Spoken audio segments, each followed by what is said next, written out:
All right, welcome everybody to week 5, day 2. We're going to go through your GDC reports. It's the hotkey not working again. There. Okay, so we got here creating nostalgia for Crash Bandicoot 4. So it looks like they were thinking about, is Kano here? Not yet. Thinking about whether or not they wanted to call it a reboot or a sequel, and they really wanted to see what the when making the 4th game in a series, what people really liked about the first ones, and figuring out tone that they wanted to have. Their target audience is now 25 to 40 years old, so they can have more innuendo and things like that. Make it even a little bit maybe more difficult, things like that, than before. So pretty interesting pretty interesting perspective on making a 4th game. Making marketing mistakes. Success is built on a lot of trash. Be stupid. Have accountability. Take credit. Types of failure. Technical. Competent. Moral. Parameter. Over budget. Hierarchical. Succeed somewhere but not others. Subjective. Some things just fail. When showcasing your game, make sure you have actual gameplay in it. Yeah, that's a big one. Like, a lot of games I'll look at on Steam to decide if I'm going to buy them, and all they have are trailer footage. And I will not buy a game unless you show me what the game looks like in the actual game world. I do not care about your cinematics at all. You know what I mean? Your cinematics are the things I hit escape real fast to get through when the game launches. I don't care that King Wenceslaus lived a frivolous life or whatever, the opening of Kingdom Come Deliverance that I'm sure a lot of you guys have heard before. Yeah, you need to show me your gameplay footage. And I need to get an understanding also of what it is I'm going to be doing in a game, right? So if I were to show you, have you guys ever played a game called Slay the Spire?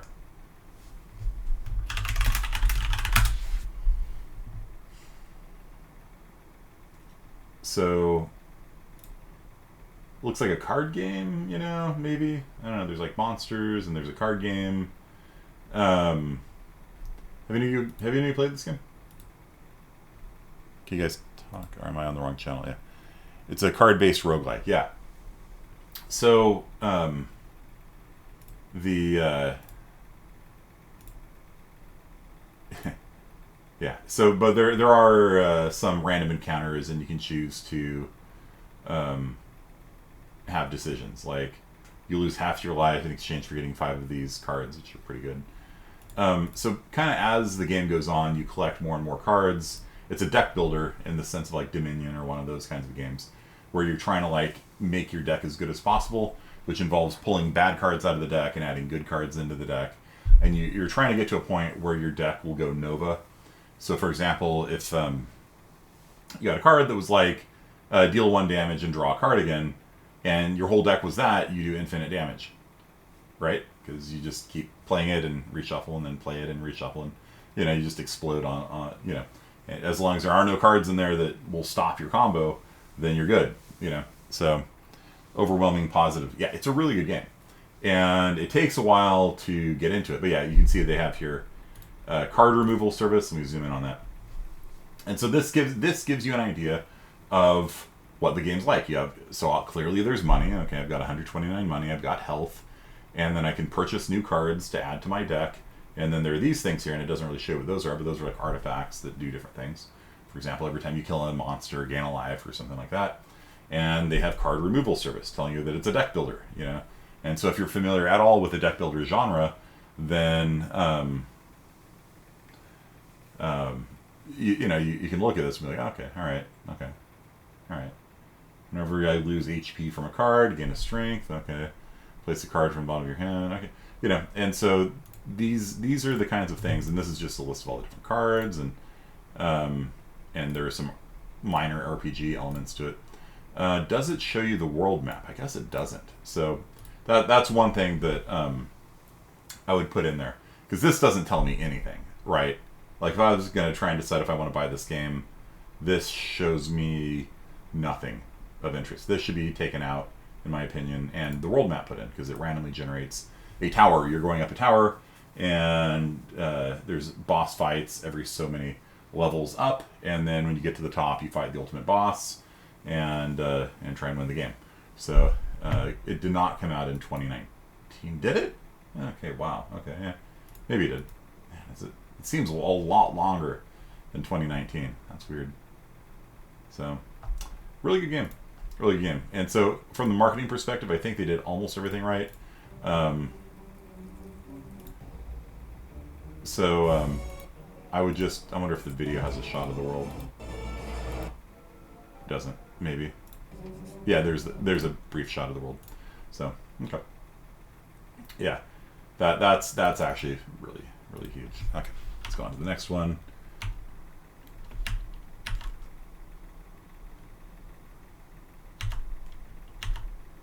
So you didn't do this, huh? Go the wrong way. Okay. Balancing community and business. Walking the tightrope of needs. Business and community games are hard to balance. It's true. Community. One of my GMs for Pathfinder plays it a lot. Only note from him. Who's your Pathfinder GM? Is it Burnell by any chance? I have a friend named Zach Burnell who plays Slay the Spire a lot and does Pathfinder as well. That'd be kind of cool if it was him. Or it could just be spiritual to him. I don't know. Business and game community are hard to balance. No, a guy from Canada. Okay, fair enough. All right, yeah, that is true. Community needs to get pushed to a back burner for company goals, such as revenue, engagement, and retention. Yeah, community needs to get pushed back. Yeah, I mean, I guess. Yeah, okay. When players make comments about quitting on social media or through email, investigate it, show that something went wrong. Yeah. Okay, yeah, 65% of people that threaten to quit don't. So, could just be they're upset, but they'll keep playing anyway. Usually when I threaten to quit a game, I actually do. Yeah, I don't know. I feel like you shouldn't make a threat if you're not going to follow through on it. Vocal players that threaten to quit and do not give product teams an idea into the community's wants. Do not become a community manager. It's horrible. Yeah. Community managers have... I have a friend who's a community manager for Blizzard, and it's... Yeah.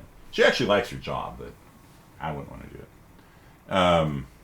Just to play WoW for free. It's kind of nice. Spinning players in free-to-play games are the least vocal when it comes to complaints. Yeah, oftentimes it's the free-to-play... Yeah, that's a good point. Yeah, the people that don't put any money complain a lot. And if they quit, they're not giving you any money, right? Player surveys can give useful feedback. Yeah, and this kind of goes back to what I talked about earlier, which is you need to listen to your students, your players, because they know your game better than you, right? Like, they really do. And because they play it more. You make it, but they play it. And there are people that will spend way more time than is healthy playing your game if you have any game worth playing. Community can help a game, even an online game, yeah. But at the same time, they don't necessarily know the right game balance, game design decisions.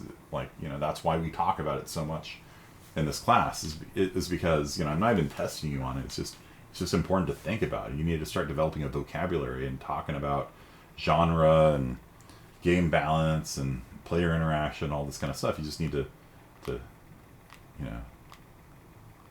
think about it,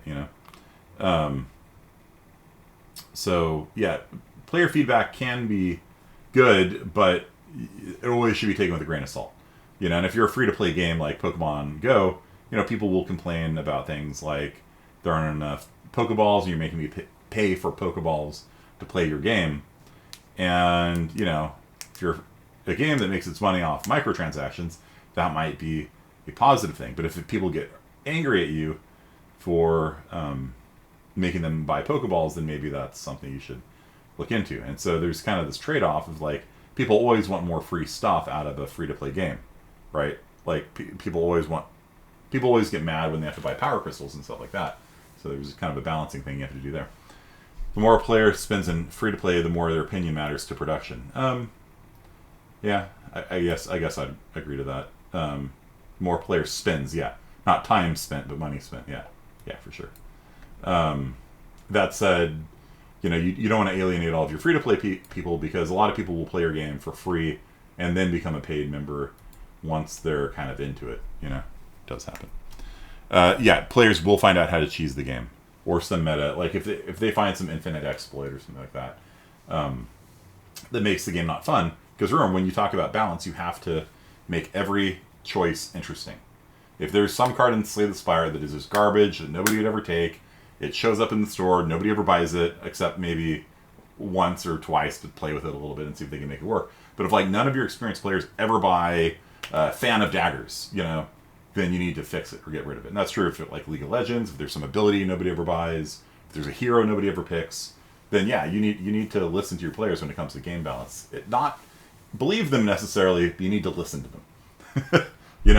If there's an infinite exploit, or if there's something that's garbage, you need to, they'll be a good source of info on that. Okay, good response. Goes into the nature of the problem involving game design. Goes into the nature of problem solving involving game design. It's compared to pearl diving. Interesting. But it's like combing the desert looking for a solution that may not exist. Problem solving in game design. Interesting. Problem solving in game design. Okay. The cursed problem is tackling the idea of the core premise in conflict with itself, and thus being an impossible problem to fix. The idea is discuss the idea of the promise. Which what is this talking about? What is this? I'm not. It feels like a title would have been really helpful here, so I know exactly what it's talking about. Unsolvable problems. Yeah, I'm not really sure what that context is. The cursed problem in game design. Okay, what is the cursed problem in game design? Could you give an example from an actual game, where there was a cursed problem, or are they talking about curses in a game, or?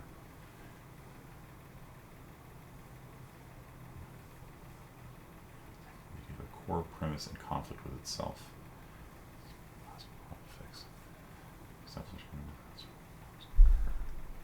Maybe cursed from the beginning, from the premise. I don't know. All right, Torres, go ahead and type some more about that. We'll come back to that. GDC Heaven's Vault, creating a dynamic detective story. Ooh, that's a good one. It is very particular to the video. Could you give it an example from a video game, and then I can probably understand the context a little bit better, or I could pull up the video, I guess. We'll come back to that. GDC Heaven's Vault, creating a dynamic detective story. That's an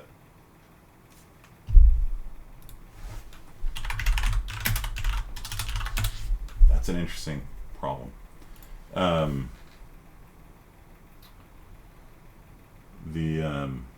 Making a detective story that actually works is actually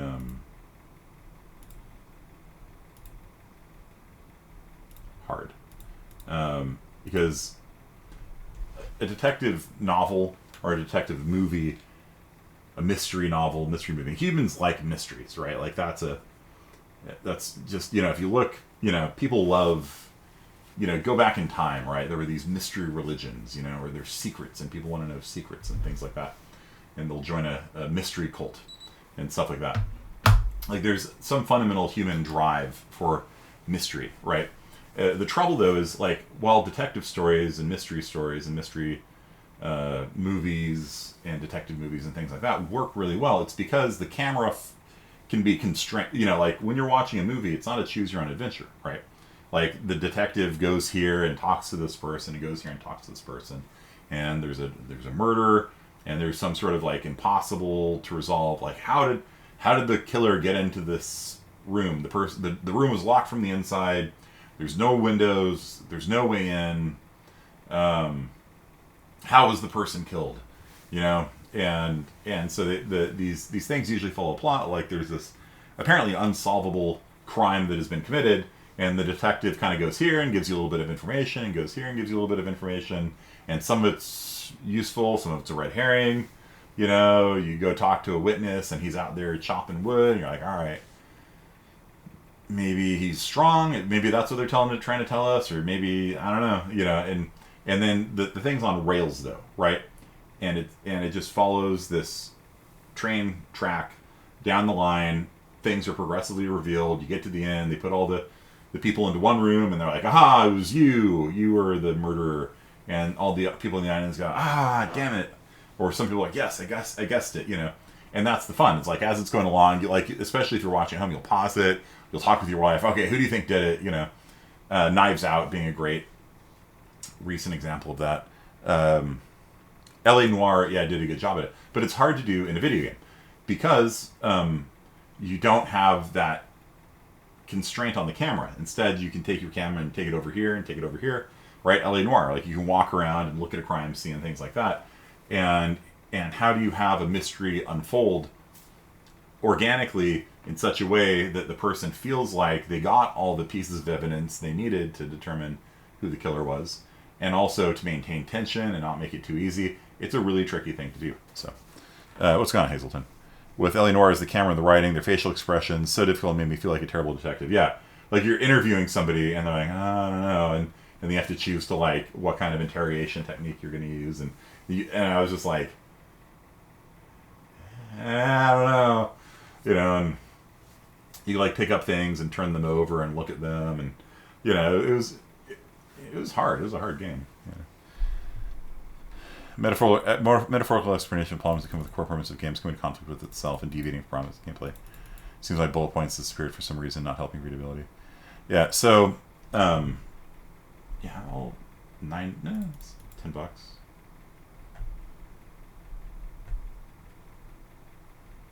And the soundtrack for another. Why is the soundtrack so expensive? It's $10 for a soundtrack. My goodness.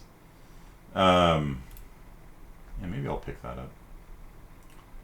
up. Very positive reviews. Great story. Slowly unravels. There's always more to discover. Can't go back to place you've been unless you have a reason. Yeah. Anyway, so yeah, that's. I kind of actually might want to watch this because it's hard. It's really hard to do. It's a genre that I think could use more games in it. How many tracks though must be darn good. Yeah. Okay, so design stories so that you can do and feel, try to design the minimum number of mechanics possible to generate the sensation. High player freedom. Episodic structure. Content heavy. Skill first to branching using text. Single continuous plot.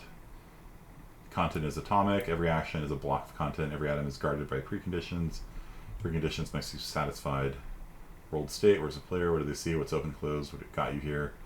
What else is here? Trigger volumes, recast, state machines, knowledge state. What do you know? What do they need to know? What are they following? What just happened? What has the player just done? What has the player just talked about?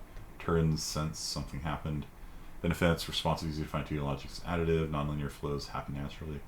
Authoring patterns, moment, reactions, dialogue, room, action, stories, commentary, episode, deductions, expectations, game, reflection, synthesis. Heaven's Vault. And this applies also to RPGs, right? Like, it's really hard to make a good RPG. Like, what we think of as RPGs are often not role-playing games at all. Like, you're not role-playing... like, you're not taking on a role in most cases. In most cases, it's like you're killing a dragon, right? Like, you're not role-playing. You're doing something, right? And there's a big difference between that. Like, in a role-playing game, who you are matters more than what you do. You know what I mean? Like a good example would be the difference between Dungeons and Dragons and Legend of the Five Rings, right? It's all this stuff here would apply to role playing games. Is what I'm saying. So in D&D, you're sometimes role playing in the sense of like the shopkeeper looks up when you walk in. Well, hello, good sir. Have you seen somebody? And you have like a dialogue with them. And some people get really into it and they make a backstory and they really role play their character. But when it comes down to it, what matters more? Winning the combat or being true to your character? And in Dungeons & Dragons and Pathfinder, it's usually winning the combat, right? And occasionally, like, there'll be exceptions to that. Like, if you're playing a pacifist, you won't, like, attack somebody. And that's, I guess, one example of role-playing. But, like, most of the time, like, you're just... you're trying to beat the game, right? Which is different from role playing, right? And the reason why you do that is because if you don't beat the game, then you can't advance the story. And so, I will submit for your consideration the role playing game called Legend of the Five Rings, and you're playing a samurai, and a samurai is somebody who is sworn to do their lord's bidding, and that sounds okay, maybe not that much different from D&D, but let me give you an example. They ran this big interactive 100 people all playing samurai running around, and they go into the basement area of the embassy, and there's a treasure vault there, you know, and all of the tables except one walked right past it because they are samurai. They're not. This is, you know, their team. They're not gonna, you know, steal from their own team. That would be dishonorable. Why would they do that? They don't even consider it. And in fact, in most games, they don't even, like, you don't ask for a reward. You're told to do something, so you do it. You know, like, it's very unusual to be given like a magic item. Like, what, really? Like, in 4 years, I got like one magic item, maybe. You know, like, it's very rare to get a magic item or a blessing or something like that. You just do what you're told. You know, and it's all about your story and your character and your character's motivations and things like that, and how, like, when you have a conflict between different principles of honor, like how you resolve it and stuff like that. And it's very different from D&D, where, like, ooh, sweet loot, open the treasure box. You know, I'm playing Pathfinder Wrath of the Righteous right now. I go in to save some rich dude whose party is being attacked by demons. I'm like, oh, look, he's got a treasure chest over there. Click, rob, robbed everything in his house and saved his life. You know, and then he joined my party. It was really funny. It's like, okay, I robbed myself now. Okay. If you listen to all the shopkeepers in RDR2, they tell stories about the town, the people in and out of the town, where stranger events are, robbing storekeepers like the kid in Gunsmith's Basement. All that from browsing catalogs into game shopping for weapons. Yeah, that was pretty good. Yeah, Final Fantasy VII. It's not really a role playing game though. You know what I mean? Like, it's a game, but you're trying to beat Sephiroth at the end. You know, sorry if you guys haven't played it yet, but you know, like the decisions you make are basically like which materia you're going to level up. You know, like it's a story. Like it's an adventure story. Like, you play through the story, but you're not role playing. You know, it's not like, oh, I'm going to play a pacifist Cloud. No, you can't.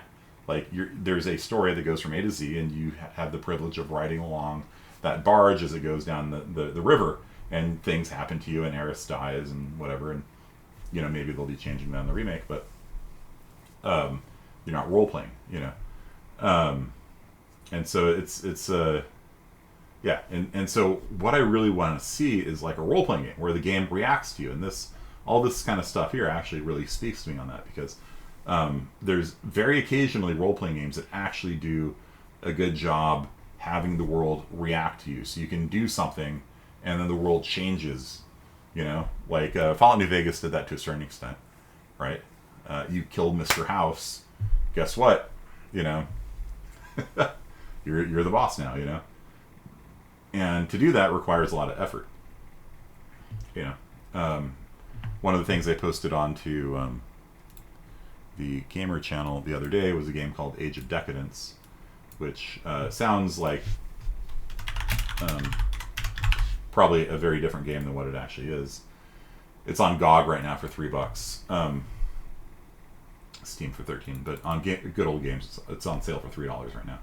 And it's look, it's a Roman Empire, but it's not the Roman Empire. It's like the Roman Empire though, top-down role-playing game, but it's actually a role-playing game. So the decisions you make in the game will literally change very much how the game reacts. Like, there are entire zones you don't even go through. Why? Because you chose not, like they're not even on your world map. And then you play through the game a second time and you have a completely different experience. You play through the game a third time and have a completely different experience. You realize this game is really wide. You know, it's not very long. Like, you can beat it in probably 6 hours, so it's not very deep that way. But in terms of options, it's really, really wide, and you can actually play the game completely. There's combat skills and social skills. You can actually play through the game with no combat skills whatsoever. It's hard, but you can more or less talk your way out of every fight if you know what to do, and you can actually make yourself like the Messiah and turn into a god in one of the routes just by talking to people, you know, and stuff like that. So for $3, even for $13, I would highly highly recommended. It's a fantastic game. But for $3, it's definitely worth a play if you're into that kind of like branching. Where do they have branching here? Somewhere near they have branching, but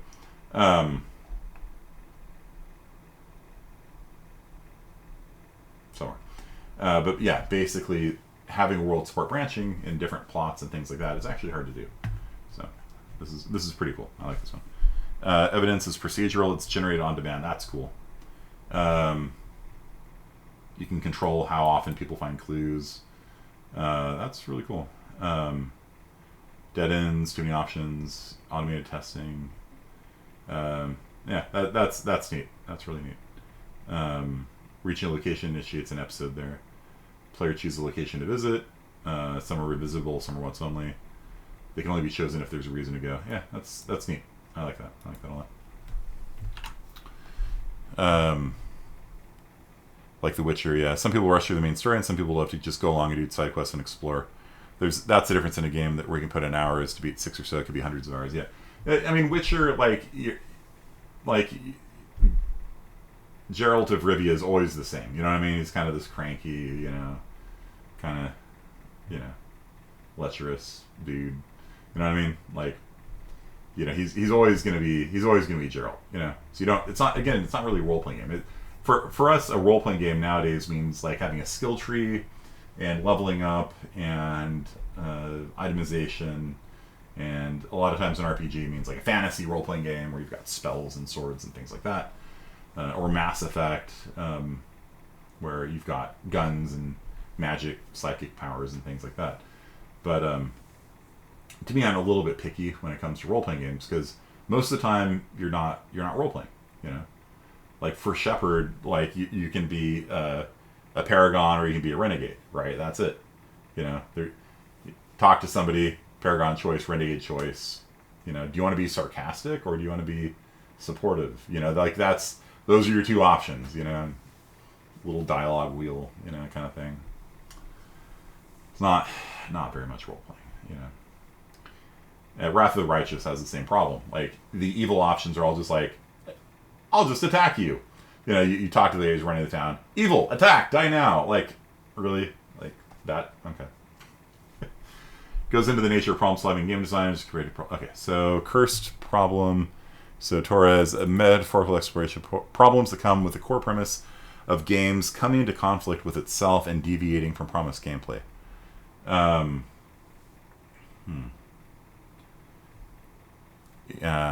Torres, do you have a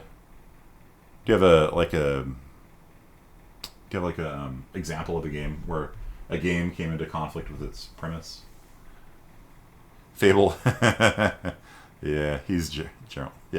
Yeah, Fable. You can do anything, but can you? No, you can't. And to be fair, it's like a big reason why games don't do that is because it's a lot of programming. Like if you want to have a game react to the player, like that's tough. And you have to kind of work that into the game to begin with. Like I've always wanted to make a game where like you're just traveling around the world, you could just like burn a village down. You know what I mean? Like having a game with destructible everything. Just go up, take a sledgehammer, start smashing the town down. The town aggroes you. You kill them all. You burn the town down. Steal all the pigs, burn the town, and then what? Right?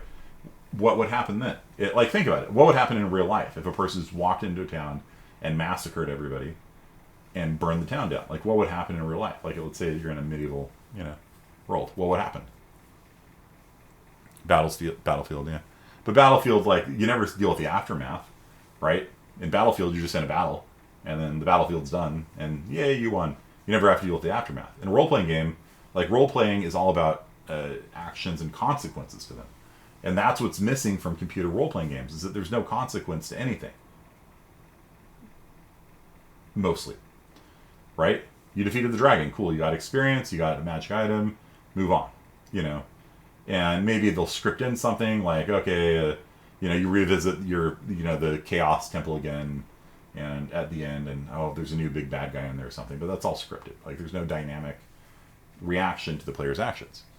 So they grow to despise you. Leftover people build again. Yeah, like if somebody saw you, not like the Red Dead Redemption stupid crime reporting system, which is garbage. I'm sorry, Red Dead's crime reporting system is absolutely garbage. I was getting attacked by bandits. I shoot them back. Hey, I saw that.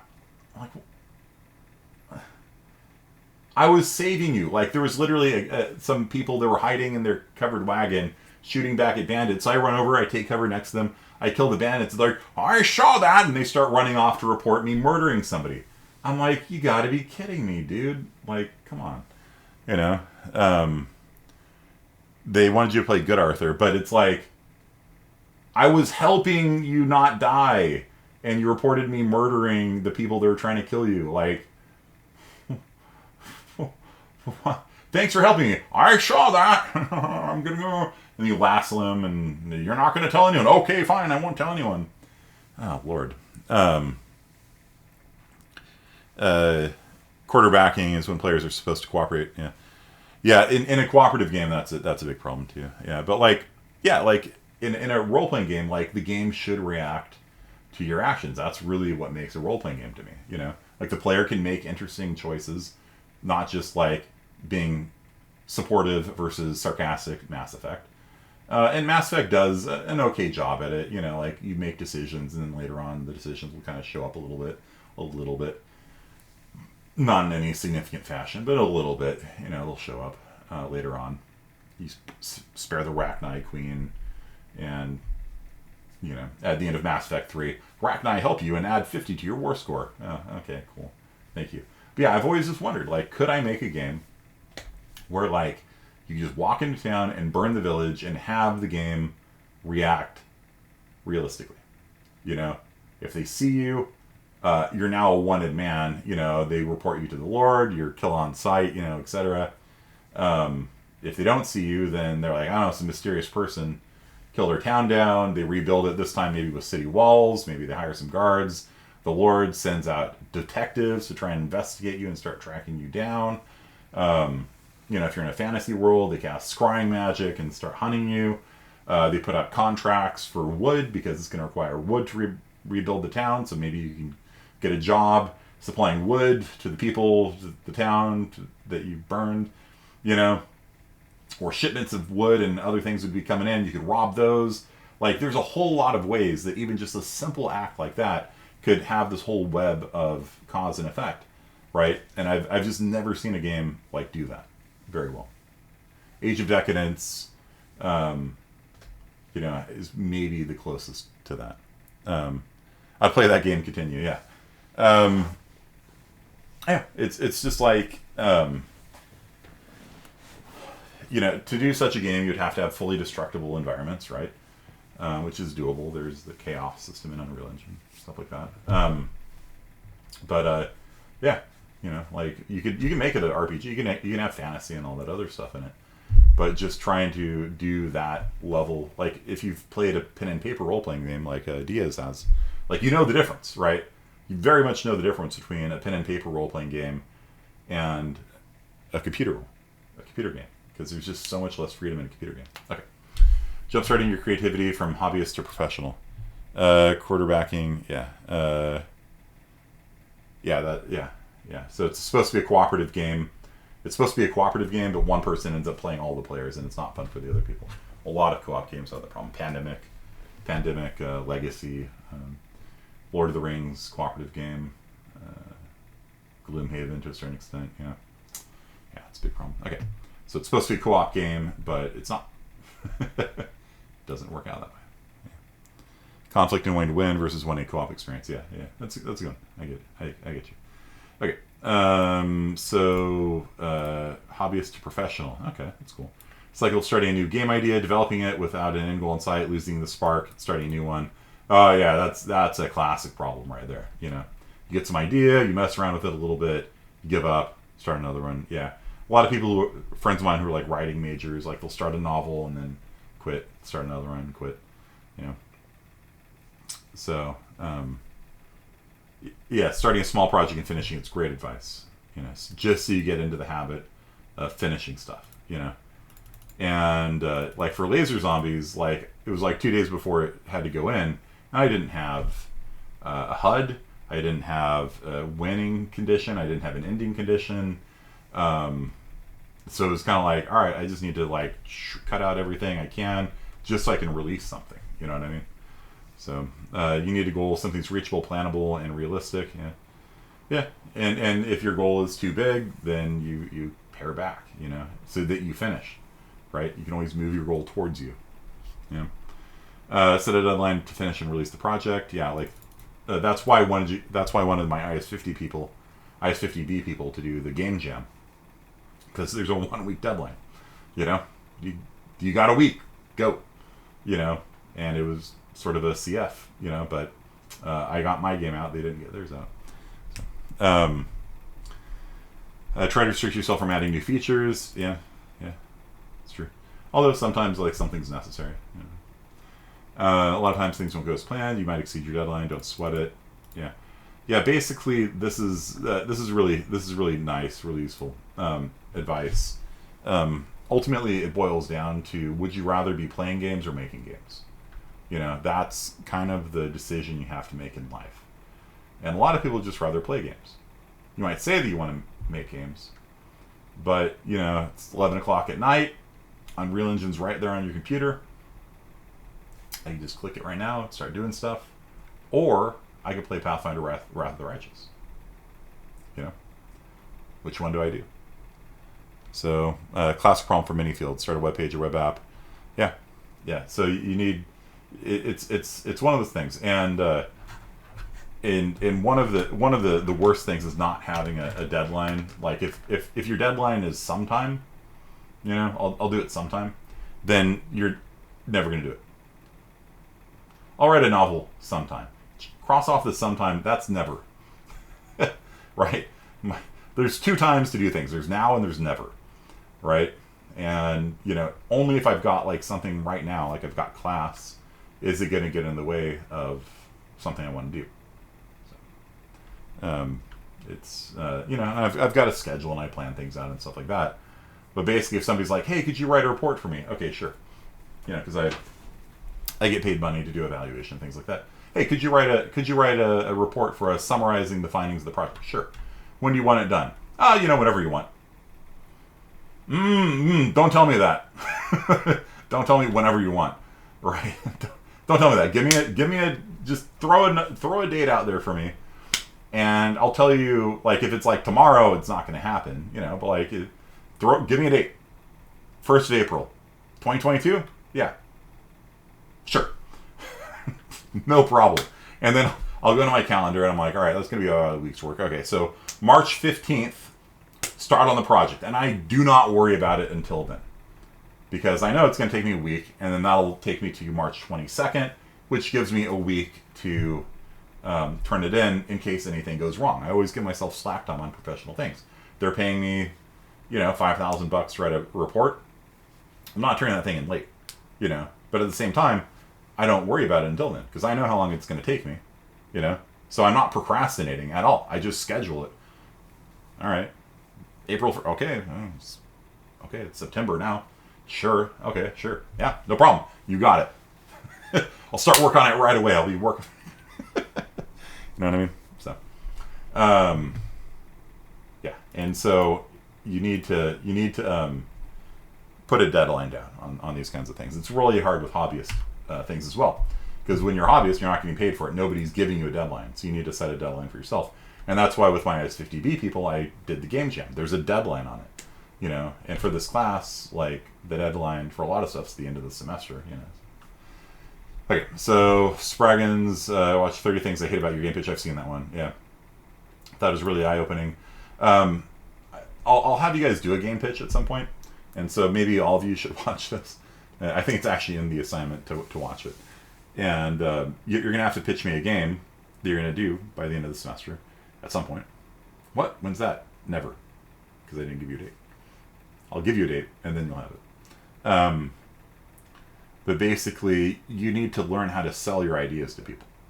You know? Like my idea for a game where you can destroy a village and have it react realistically. 1 sentence description. It's a role-playing game. where the world responds to you. That's a one sentence elevator pitch, you know. And yeah, VR. I might buckle down and get a VR system at some point. I used to be a professional VR game developer in the 90s, right? That's how old I am. But like I was there for the first wave of VR. I was a professional 3D virtual reality game developer, like for reals, for 2 years. And I don't own a headset. Page 2 had a list.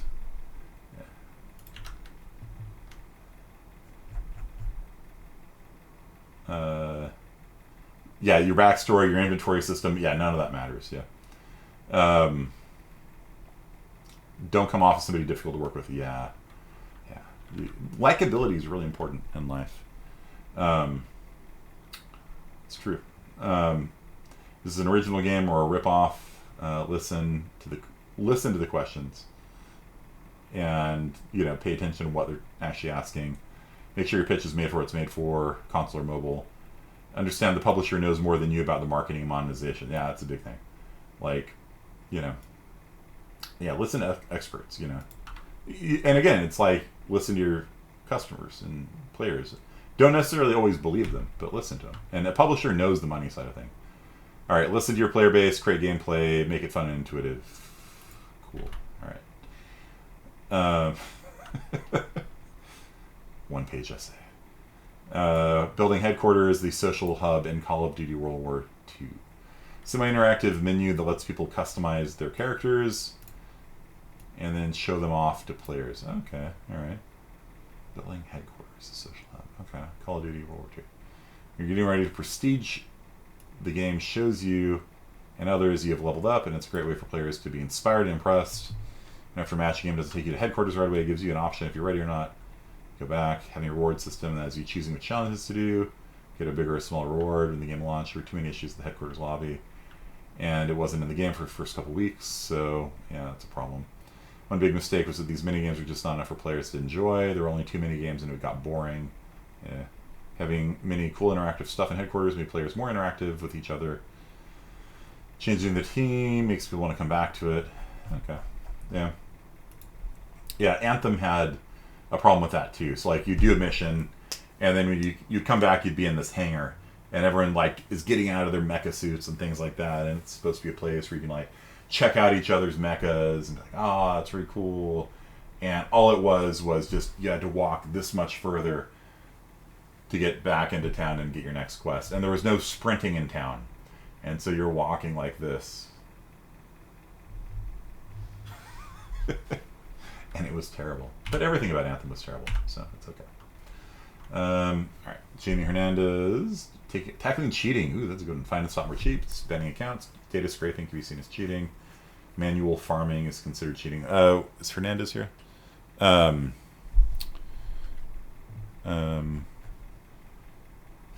farming.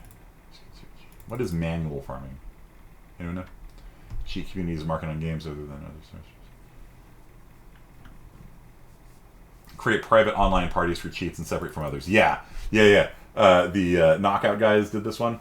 So, like, if they discovered you were cheating, you'd be sent into a because Knockout guys, there's like 50 people racing through an obstacle course trying to get to the end, and the top 10 move on to the next level. But people would cheat and teleport to the end and win, And so what they did was they put everybody that was cheating into their own race, and so everybody would teleport together. And kill each other, and it was just hilarious. They're like, all right, fine, you want to cheat, you go to Cheater Island, basically. And oh, that's actually a risky search. Let's not do that. Okay, so some comments on video game argue cheats make games more enjoyable. For single players, sure. In fact, it bugs me when a game will disable your achievements if you cheat. To a certain extent, because like in Fallout 4, the game was buggy, yo. I wanted to teleport my followers that kept falling through the floor into an underground bunker and being unrecoverable, and they wouldn't even reappear if you fast traveled. I wanted to cheat to teleport them back to me so I could keep playing the game and enjoying it. But if I did that, it would disable achievements. So, yeah, in big, complicated single-player games, yeah, like, at least with certain cheats, like, I would just let people do them because there's a pretty good chance they're going to need that to unbug your game. In Skyrim right now, in my current game, I can't advance the storyline because the NPC I need to talk to advance the main storyline in the world fell into the water. Somehow. Never seen that happen before. But the NPC I'm trying to talk to is in the water, and when NPCs are swimming, they cannot talk to you. And I have rested and traveled away and traveled back, and he is stuck in the water permanently. And so, I can just go onto the console in Skyrim and be like, advance the storyline to this, and it will bypass needing to talk to whoever it is, right? And so I think that video game cheats do, like if I had to restart Skyrim, 50 hours in because their game was bugged, like the cheat does make the game more enjoyable, and so private servers. RuneScape has a great way of destroying bots and cheaters. They teleport to where they're in the world and attack them with an inflatable chicken. It then shows how much money and items they have gathered. That's funny. But I think isolating cheaters and botters onto their own servers is actually a great system. If you can do it. Like for games like Path of Exile, everybody's on the same. The economy is all shared among different people on the same server, but it's not really the same server. Then you can't do that. You would have to notify them you're being teleported to the Bad Kids Island. You can't trade with people that aren't cheating. Okay. Save time and money. Free games rely on ads. Ad blocking cheats them of the profitability. At the same time, if somebody wants to install an ad blocker and you try and get around it, you're going to piss them off even more. You know what I mean? So, shadow ban. Yeah. So there's different ways you can shadow ban people and just have them just uninteractive or have them interact with each other. And that's a great way of dealing with trolls too. So not even cheating, but if somebody's verbally abusive, and you can probably write some sort of fairly simple script to identify if somebody's cursing or spamming or things like that. You just sort of, they can see each other, and so they don't even know they've been banned, which is the thing. It's when you ban somebody, they make a new account, right? When you shadow ban them, they don't know they're banned. There's no notification. They see other people in the world. Hey, do you want to buy gold? $1 for 100 gold. And they say, hey, would you like to buy some gold? $1 for 100 gold. And there's just everyone running around marketing to each other, and they don't know they're banned. Whereas if server disconnected, you're banned, then they just roll up a new account with a free email address, and boom, there they go again. Right? And so shadow banning is a very effective way of dealing with cheaters. And if you accidentally shadow ban somebody, they might go on the forums and be like, hey, this is really weird, but all I'm seeing are people selling things. What's going on here? And you can be like, oh, maybe that's a legitimate person. Put them back on the real world, So, cheating does ruin the reputation of a game. I stopped playing Red Dead Redemption online, RDR2 online, because of the cheating. I won't play it. What's the point when anybody in the world could just teleport you to them and kill you? All you need is one cheater in the world, and they can teleport you to them and kill you. It's literally, there's no point in playing the game, So, and then it just encourages more people to cheat, and you quit. So, Guild Wars 2, they log onto their accounts, delete their stuff, and send a video to the cheater. That's funny. Yeah. Okay, so let's see if there's anything more here. Design a great user experience, reading and writing text. Text is troublesome for some people. Yeah, you need to spell check it. Yeah, your writing needs to make sense. Text-based video games can be tough. Some of the Pillars of Eternity and all those kind of the nouveau old school RPGs. Giant walls of text is why we play the game, but it can be a bit much, right? And so in Wrath of the Righteous, there's all these books you can find, and I was reading all of them diligently. And then after a while, I'm like, no, I don't care anymore. So present the text gradually. Yeah, split it up a paragraph at a time or something. Margin, font size. Yeah, that's all very important. Good information right there. Making marketing stakes. Oh, it's the same one, maybe. Have accountability. Why did you fail? Yeah, this is the same one as the other person. Let's see here.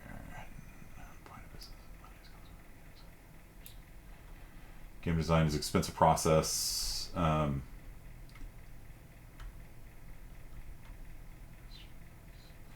Yeah, not everyone is compatible. It's true. Yeah. Yeah, handling groups is like a huge skill, as my IS-50B people found out. You know, they're all forced to work together, and they all had different ideas for the game, and you know, it didn't go great.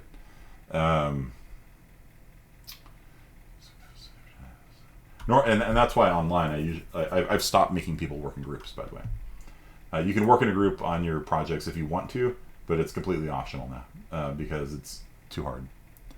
I was forced to take public speaking. Yeah, it's good. Everybody should take public speaking, in my opinion, or take opportunities to public speak when you can.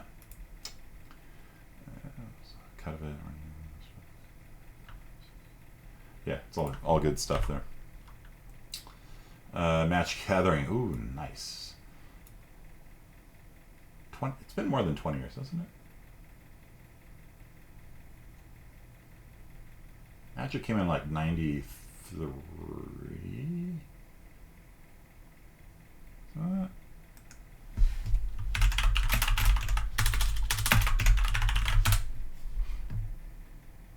It's still going strong. Yeah, 93. Yeah, cool. Go me. So it's almost 30 years now, right? Yeah, 20 years. Okay. Well, maybe it's an older talk. Either way. When games are changed, make changes so the game can match with its players. Aesthetics matter. Games should be easy to learn and simple. Yeah, good advice. Different decisions lead to players feeling like their choices are their own to define. Yeah. Little details matter. A lot of players have a sense of ownership. That's Magic Gathering, yeah. Let players find smaller details. You can be invested in them. If people like your game but don't love it, it'll fail. Having fun, the correct strategy to win. I don't know about that. Don't be afraid to be blunt. Design the component for its intended audience. Be more afraid of boring than challenging. That's true, yeah. You don't have to change much to change everything. That's also true. Guardians is good at recognizing problems and bad at solving them. Yeah, that's a good way of putting what I was saying earlier. Like, when something's wrong, people know there's something wrong. But, like I said, their solutions to them are oftentimes worse than the problem. That's a good one. That's a really good way of putting that. I like that. I wonder if that was Richard Garfield that said that.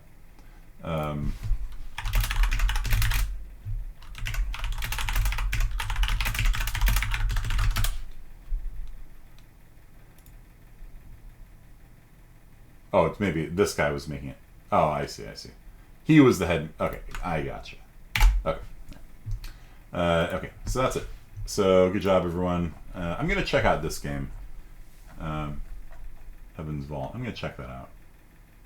So I'll get back to you on that one. I'm honestly curious if they've been able to make a good procedural drama. All right, so let's go into Unreal Engine, and we are going to be. You guys haven't had to make a landscape yet, right? And we need to do more with blueprints as well. Update required. Oh no. Have you guys had a landscape assignment yet to like make a landscape train kind of thing? Not yet. Yeah, last time I gave you the GDC assignment, right? So you made a landscape. Okay, cool. You made a landscape, but you haven't been graded on it yet. All right. That's fair. So let's... okay, good. It's updated. Has it? Come on. It's all black. Thank you, Epic Games Launcher. Champion. Pet peeve of mine, by the way, is when games update without giving you any choice on the matter. For example, Orcs Must Die 3. An update broke one of the traps that I was talking about, the laser trap, and no option of like rolling back. You know, that's something that I wish that Steam would enforce. Like, for every game, you could like choose what version you're going to play at. Instead, the only options for updating are update now or update later. You know, and that's not. It's not very interesting. Okay. So, Landscape and water. That's right. Yeah, that was our talk from last time. So so maybe maybe I'll just delete this landscape here. Let's see.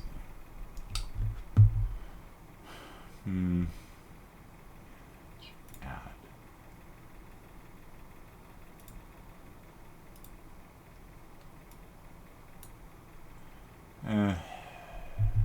Yeah, I should have made this landscape bigger. Whatever. That'll work. Okay, so we've got our ocean here, which makes everything really small. And let's search here for ocean. No matching. It's called ocean, right? Yeah, water body ocean. Water. Water body Ock. Okay. No, water body ocean. Okay. Alright. Curve settings. Curve offset. 0.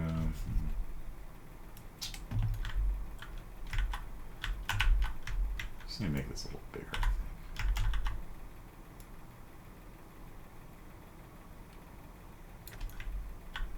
Oh, right. It's because my landscape's not big enough. So annoying.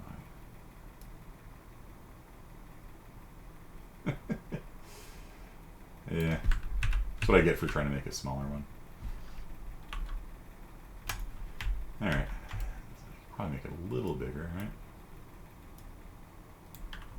Nope. Yep. Okay. That's good. At least it eliminated a lot of the ugliness of it. Okay, so I got a little bit there. Okay.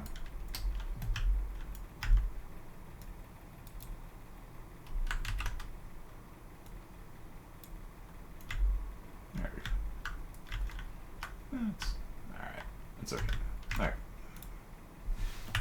Delete the river. We don't need you, and the lake. All right. So I got a little thing here. All right. So. Yeah, so for your homework assignment, you're going to make a landscape with water features on it. And let's go back into making a smart material again. So, let's see here. Where's my landscape material? Did I make a landscape material? Did we go into making like world aligned blend? I seem to recall doing that with you guys. Can you make the water tsunami-like? Yeah.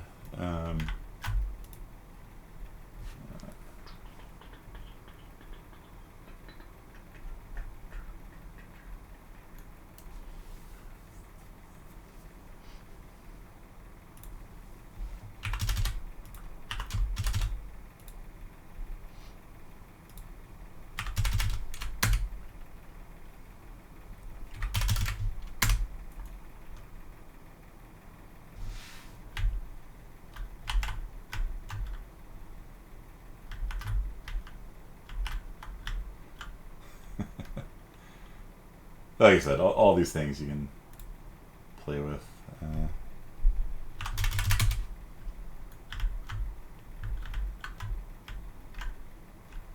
little bit excessive.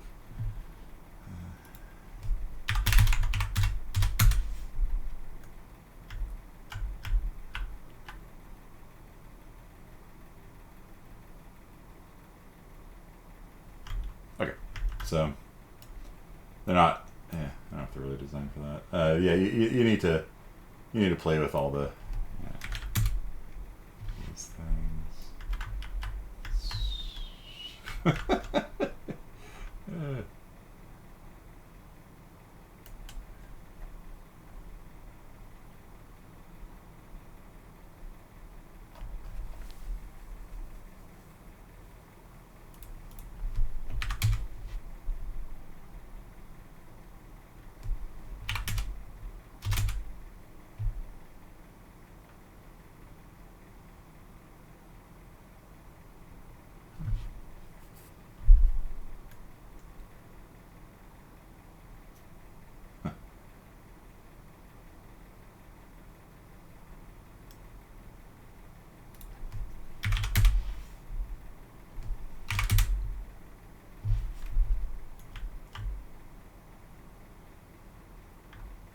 It's not really designed for that.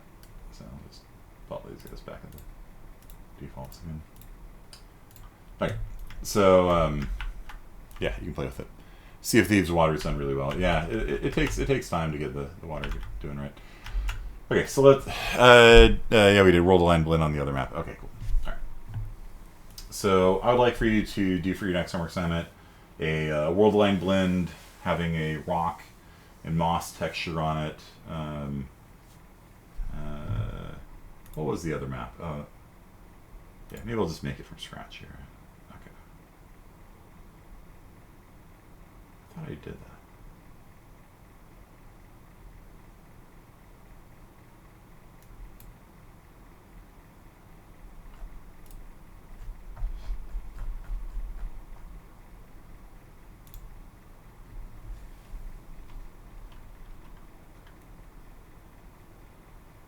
RPG is good.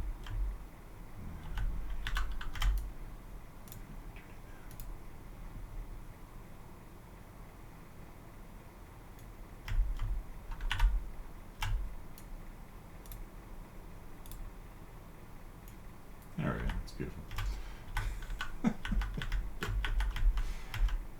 I'd play that game. Okay. So, all right, let's just make it from scratch. Why not?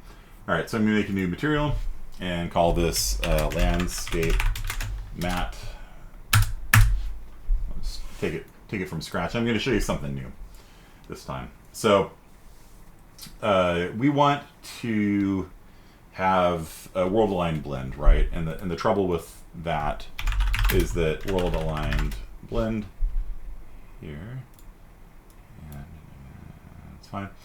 Okay, so if we do this and we turn in blend sharpness into a parameter, and we turn blend bias into a parameter, and these default to like, what was it, 30 and negative 15? Was that what we figured out last time? Or was it the other way around? I don't know. And then we're going to feed this into a lerp node, and we're going to lerp between two texture samples. So let's say we want to have grass and we have rock, right? So for this texture sample, we will do the moss one maybe. A lot of mosses. Yeah, that one. We do moss, feed that in here, and then we'll do hold down T, click, and we'll do rock for this one. Basalt diffuse map there, feed it in there, and then the WAB gives us which one we pick, hook it up there, and then we'll do the same for the normal maps. So this is the diffuse map, or the albedo, or the base color, all the same thing. For this one, we will do the normal map. So we're going to do moss underscore n, ground moss underscore n, there we go. And we will do the basalt one, texture sample, basalt underscore n, that's the normal map. So these are the two most important things, right? And then we're going to lerp between these as well. So we've got the mosses normal, basalt's normal. If we don't do a normal map, the thing will look flat. It'll look like we've just, in fact, let's save this and show you what it looks like without the normal map on. So landscape mat. And if we get close, we can see that this whole thing looks like we just sort of spray painted the moss texture on it. And you see how you can see the texture tiling really bad? Like that, and it's really shiny and it looks really bad. In part, that's the edge of the ocean making it look bad. Maybe I'll blend that out a little bit. Sculpt, smooth. Nope, that's actually the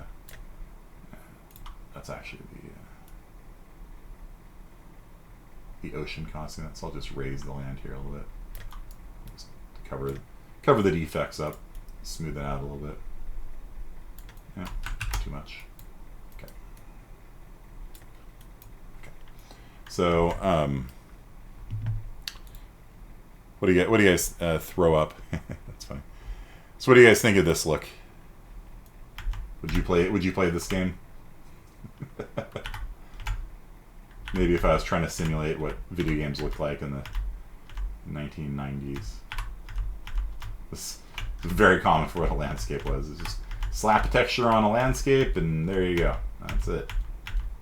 You know, blue, yay. So yeah, to me, this doesn't look very good.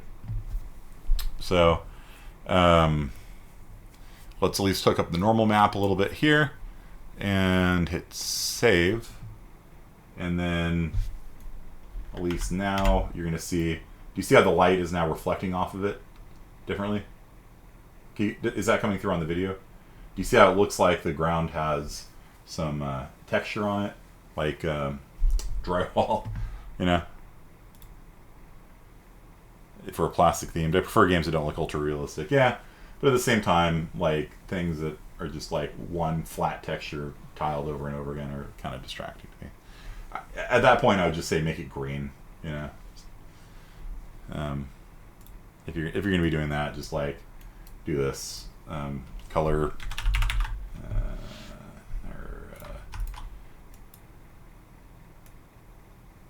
Just do this. You know what I'm saying?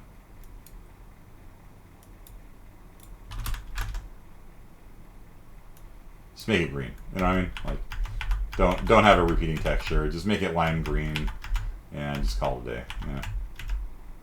Okay.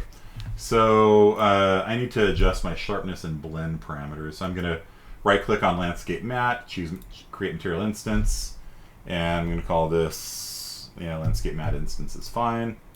Drag that onto the landscape, or no? Let's see. If we can select mode here. Select landscape, and we will choose the landscape matte instance. So now when I open this up, I can override the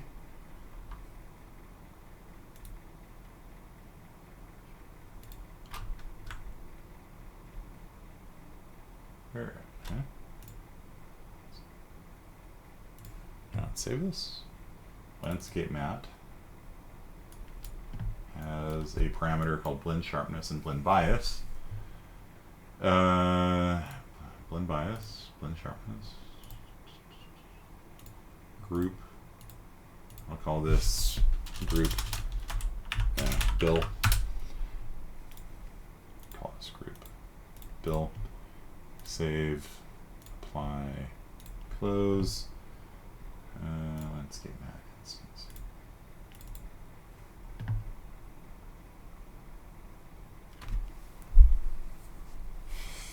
It's not hooked up to anything, that's why. It's because I disconnected it. Okay. So I need to just hook you up instead here, get rid of the lime green, atrocity, and then come in here, and Bill is here. Okay, that's why. If you disconnect it, the parameters won't appear. So I'm going to overwrite the blend bias and the blend sharpness, and I'm just going to drag these up and drag these down and see if I can find the area where these things will appear. Like I said, the roll-to-line blend is really quite odd. You have to kind of like mess with it. Maybe it was the other way around. 30 and negative 15, 20, 40, 50, 10, 0, 5, 6, 7, 8. Right? Okay, so something like that. So now we've got basalt and moss. And we can do another roll-to-line blend to get a third texture on there if we want as well, which I don't currently because I'm going to show you something kind of cool. Okay, so there we got that. So 8 and negative 15 are the numbers that I'm just going to set as the defaults here. Sharpness of, what was it?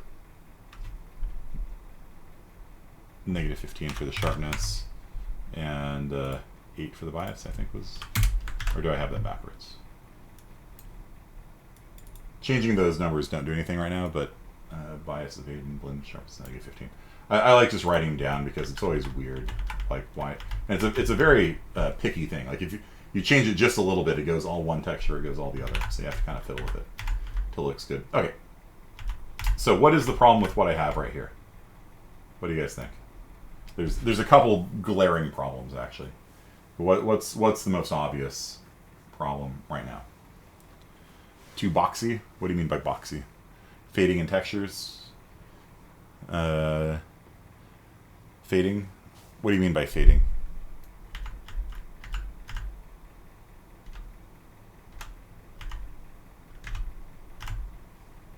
Shiny. Yeah, shiny is definitely one of the problems.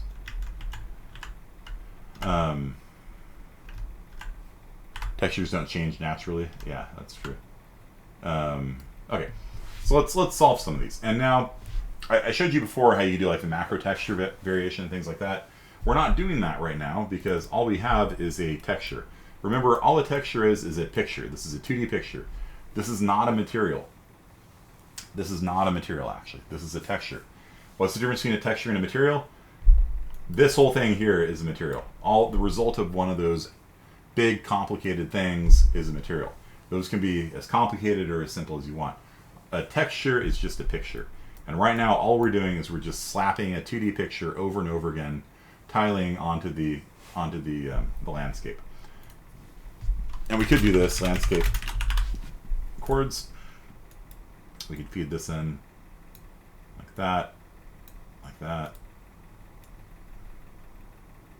like that, like that, and that'll help. Maybe. Let's see how that does. Didn't seem to help anything. Cool. So the real problem is that we want to have that macro texture variation, right? Like when I slapped just the moss texture on the world, you couldn't see any of the tiling, right? And so we want to import a material into here. Guess what? You can drag a texture in, but you can't drag a material in. So starter content, under textures, I can drag in this brick texture here, and it'll create a texture sample for it. And I could use that texture sample to do the lerping, and then it's going to be, let's grab the R channel out of it. And then you'll see it lerp between the rock and the grass based on the red channel here. But you can bring in a texture sample, but you can't bring in a material. So you can just drag a texture sample in and it works fine, but you cannot bring in a material. If I come over to the materials folder here and try importing basic wall, it won't import. You see that? It's super annoying. You can bring a material into a material, but you can't just drag it in. There's a multi-step process, which is annoying, and I'm going to show you right now how to do it. So right now we're using, what, moss and rock. So I haven't shown you guys material functions yet, have I? Or have I? Have I shown you material functions? I teach this class every semester, so, you know. If I've taught you this already, just let me know. And then we can go on to something else, learn something new. I don't think so. I don't think so either. I think it was last semester. Okay. So, I'm going to go ahead and just dock this up here, so I don't have to keep clicking back and forth. So, if you want to import a material into a material, you can't just drag it in, which would make way too much sense. This is something that I actually find really annoying about Unreal Engine, is that there's a multi-step process, and this is the process. Okay. So we got moss, right? We got this moss thing here. So what I'm going to do is I'm going to double click on the material, and then you can see it's got this giant node network that is creating that cool looking moss. I'm going to select all of it except for the very output. Okay. All of it is selected except for this, the very output node. All the rest of it's selected, and I hit copy. And then I'm going to come over here, come into Bill. I'm going to right click and choose create a new material function. So material function is how you can import a material into a material. Okay. So I'm going to create a material function. I'm going to call this one moss function. Open it up. And I will hit paste. And all this stuff here. And I'm going to, I wonder if I can pull off from this. Create. No.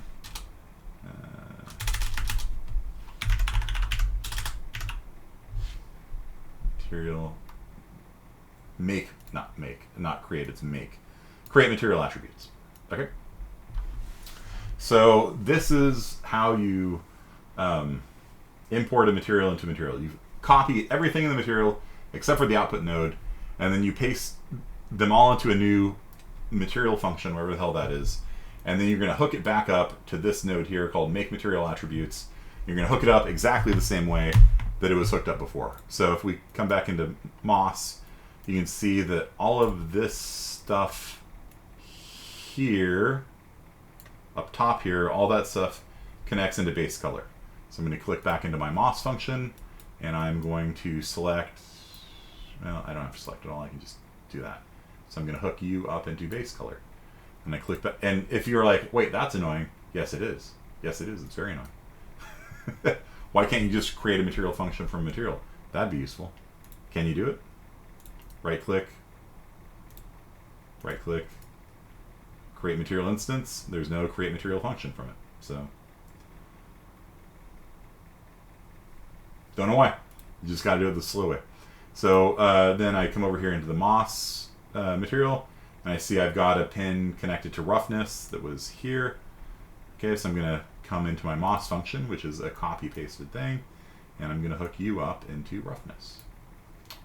And then this one is hooked up to normal. Okay. And I look at you and I hook you up into normal. Alright. And then we hit save. And now we've got a material function.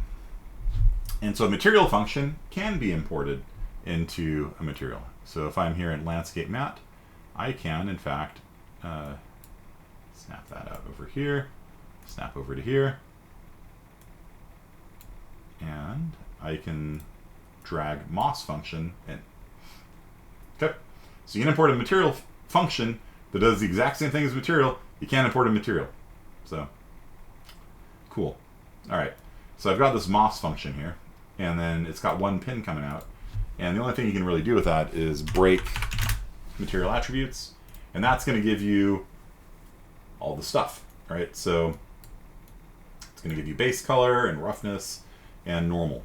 Yeah, everything else that didn't have anything hooked up to it, right? So instead of you with your texture sample, I am actually just going to hook up base color here, and rather than roughness isn't hooked up at all right now, so I'm going to hook you up to a lerp.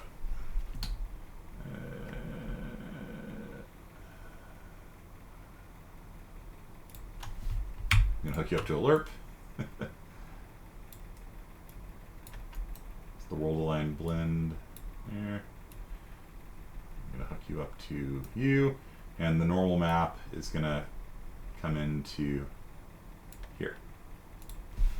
So rather than importing a picture and having the picture appear over and over again, I'm actually importing the material itself. And so if you notice the mossy areas, look, I've got macro texture variation. Doesn't that look cool? And the roughness is not, it's not as shiny as before. Now I'm going to do the same thing with the basalt. So if you didn't pay attention to that last time, now's your chance to pay attention now.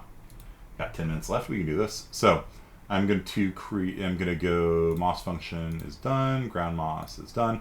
So I'm going to go into the materials directory again and find basalt somewhere.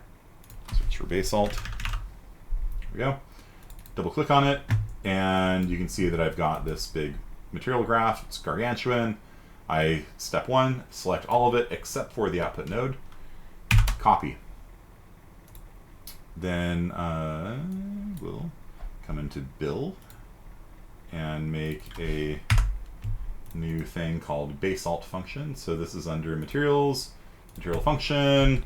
Call this basalt function. Cannot contain a space. Okay. So we open up basalt function, and this is going to be make material attributes, and as you notice, this has all the same stuff as the other one, right? So we hit paste, and this gargantuan node network comes over here. I'm just going to move it over a little bit, and then I'm just going to hook it up the way that it was hooked up before. So in rock basalt, base color was hooked up to this one. So I come over here and hook up base color to this one. Roughness was hooked up to that one. And this one was hooked up to normal. Over here, hooked up to the normal map. And now we've got the basalt function done. So I'm going to delete the texture samples for basalt. I don't need you anymore because I'm importing the whole material now instead of just one of them. And so I'm going to drag in basalt function right here. Move it over here, I guess. And break material attributes. So this is going to give me all the stuff. Alignment. There we go. Just want them all lined up nicely.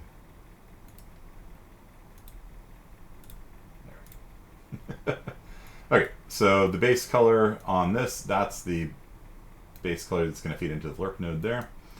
The roughness here is going to feed into the lerp node there. And, oh, you need to be set up to the roughness there. And the lerp node here for normal map is going to take in the normal map from moss and the normal map from rock. And the alpha is going to be you. And I don't know why these guys need to be quite so far away. I can pull them down. And I think that's a screenshot right there. So screenshot's working again. Awesome. Okay. How do you copy? Control C. So you just select all those nodes, Control C, you go into the material function, Control V. And I don't know why they just can't do that for you. Like, it seems like it'd be a really neat thing. Like, if I just drag the material in, make a material function out of it, do the thing, you know, just let me work with it. It's just extra steps that hopefully should be fixed in a future version of Unreal Engine. Although I might just be dreaming. I don't know. There might be some crazy technical reason. Oh, it has compilation errors. Ooh.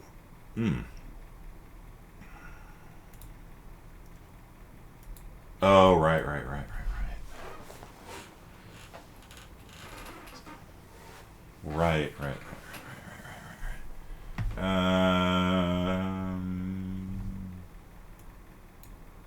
The world-aligned blend. I have to use vertex normals.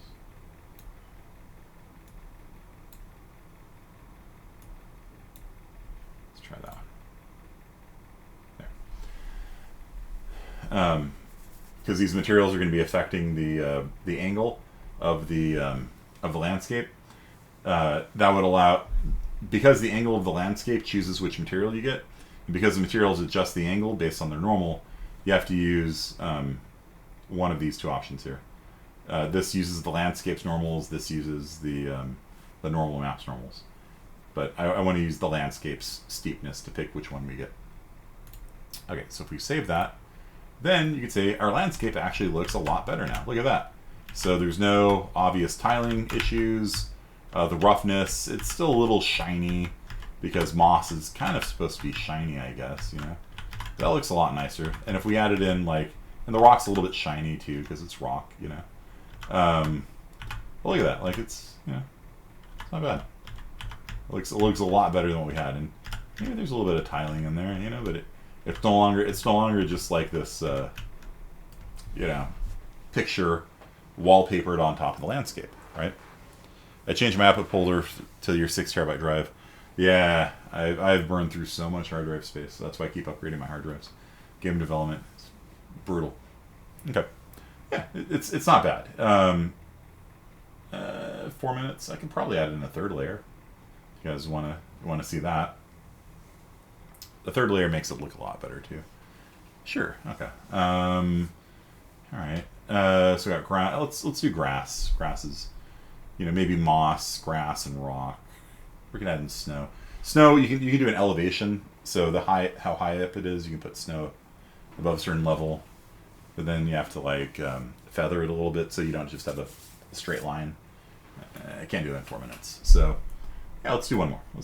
Let's speed run. Okay, materials, grass, select all, select all, select all, select all, select all, unselect you, copy, close. Yeah, I can probably do this from memory.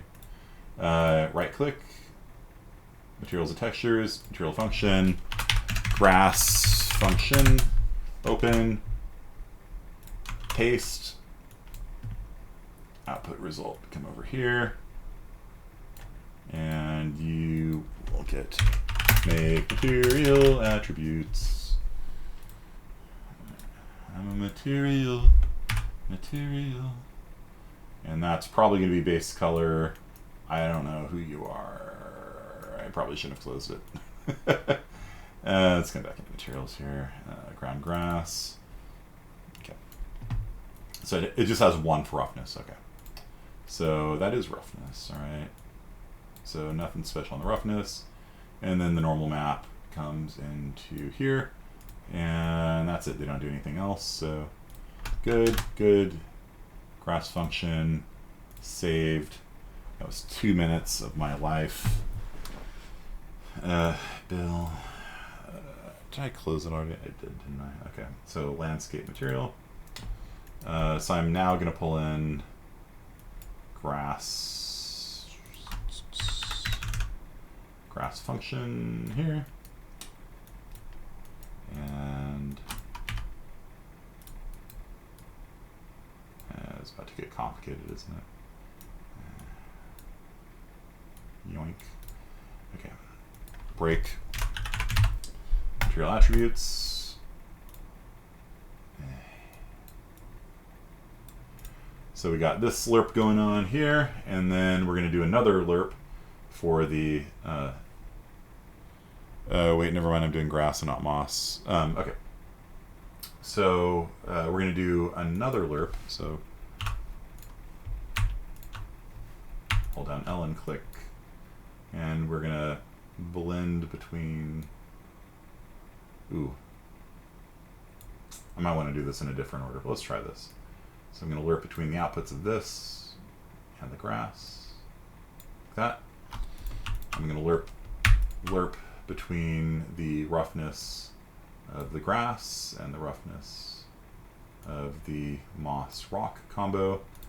And I'm going to lerp between the normal map and the normal map of these two guys. And you go into roughness here, and you go into normal map here. And then we need one more world aligned blend. And this one we're going to have to make different parameters. And if you ever create a parameter with the same name, everything kind of explodes. Oops, not alpha. I have to use vertex normals. I did there. So I'm just going to make a parameter, texture parameter. There's a lot of these scalar parameter.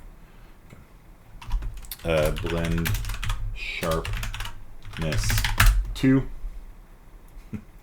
goes into here, and I'm going to make another one, scalar parameter. It's going to be called blend bias 2. And put it into there, save,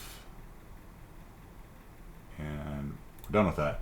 So now I'm going to come into the material instance, and I'm just going to play with those values until it looks good. So landscape material instance up here, hit save, and I'm going to override blend bias 2, blend sharpness 2, and I can change these colors too. That'd be kind of fun. Dead grass color. You're red now. Nah, that's cool. All right, no, let's not do that. Okay, so I'm just going to drag these up and down until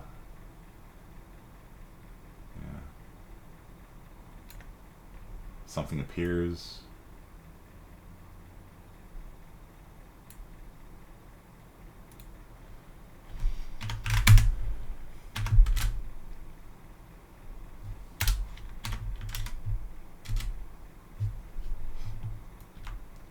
Thing is, I probably should have done the moss and grass first, and then the rocks second. So right now you can see the grass is kind of overloading all that. Let's see, negative 50, 50, 10, 20, 90, 100. Nothing's really appearing here.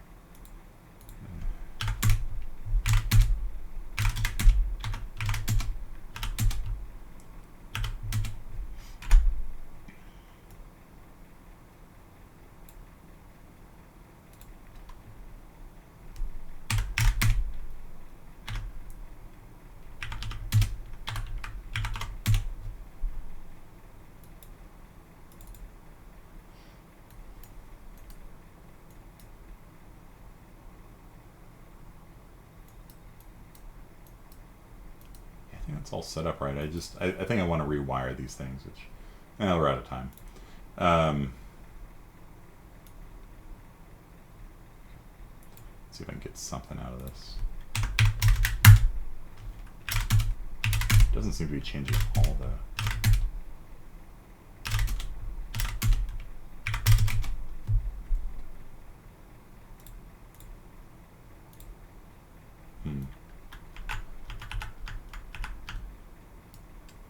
It's like grass on top, or moss on top.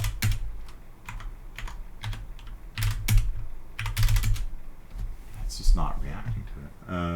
Let's see what you're on. Instance.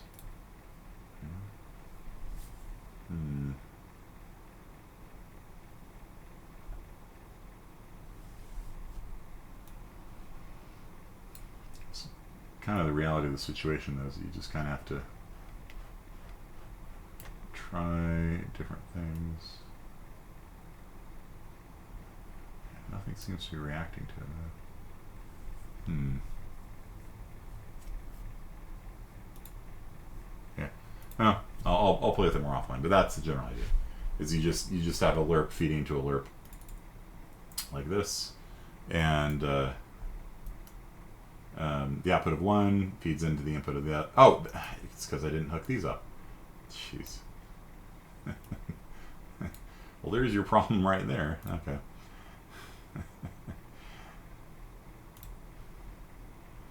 Alright, let's try this again. Alright, so I'm coming over here. And now, probably get somewhere. That's why I wasn't changing. Alright.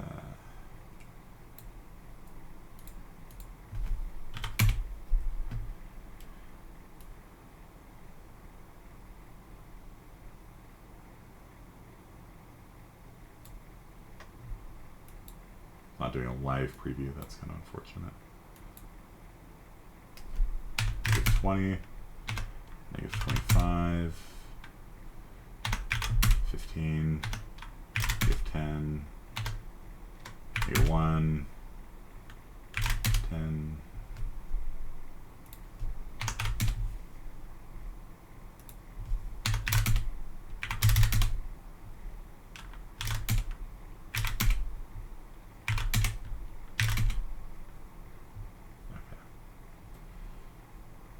so, actually, it's kind of getting to the neighborhood of what we want to see. 10, 15, 16, 18, 19. So this is actually pretty much what I want, except the textures are all in the wrong places. So I want grass here, I want moss here, I want rock here. Okay, so I'm just going to leave these values because I finally found something that looks good. So I'm just going to save this, and I'm just going to rewire this real fast. So grass goes into moss. Grass goes into moss. Moss goes into rock. Rock goes into grass. Okay, I can do this. So grass goes where moss is currently. All right. So grass goes in where moss is currently.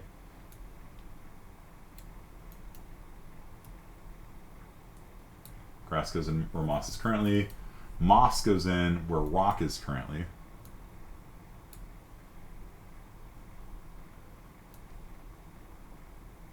This is why I was saying I kind of want to do the grass and the moss together, and then normal here. And then the rock is going to go in where the grass is currently.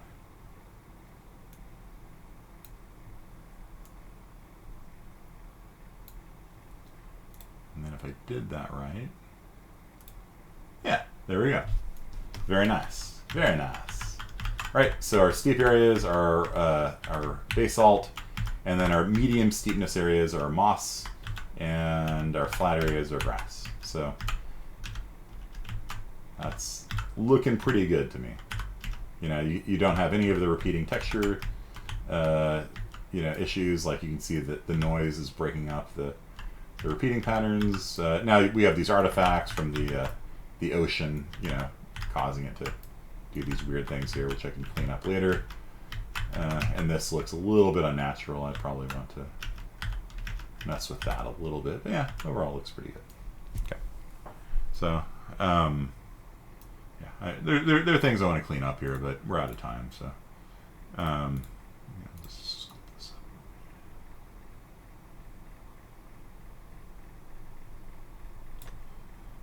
Smooth it out a little bit.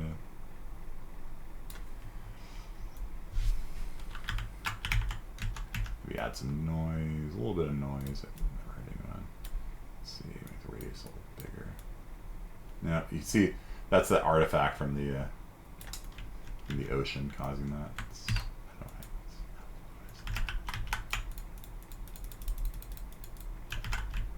There we go. Yeah. Flatten. Erosion. Noise. Makes it a little more realistic looking. And you can see how the texture just automatically gets applied. It's really nice. There is a painting tool where you can paint different things on, but that's really annoying to do by hand. You really want to just sort of let your tools kind of do the job for you, right? And you end up with something decent.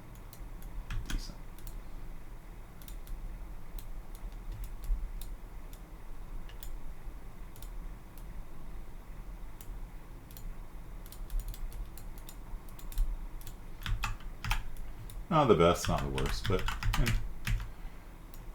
not. It doesn't look like something ostensibly out of the '90s, right? Okay, so that's it for today.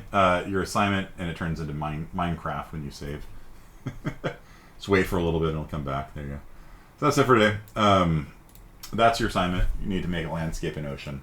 So, what happened if you just duplicated the grass function instead of redoing it? Yeah, grass and moss are different. So basically it's grass, and then it kind of transitions into moss, and then it transitions into rock, and you can play with those different boundaries. By like adjusting those parameters, you can kind of control, how steep it has to be for the different angles and stuff like that. No specifics, make a level, landscape and ocean, play with it. Yeah, make a auto texture and water features. So, yeah, make it look nice. Kind of like what I had there. And then this will be for Tuesday. Yeah. Okay. That's it for IS-50A, people. 50B, let's just get started right away, I guess. So, peace out, 50A. I'm going to stop the recording now, and we'll start right back up with 50B.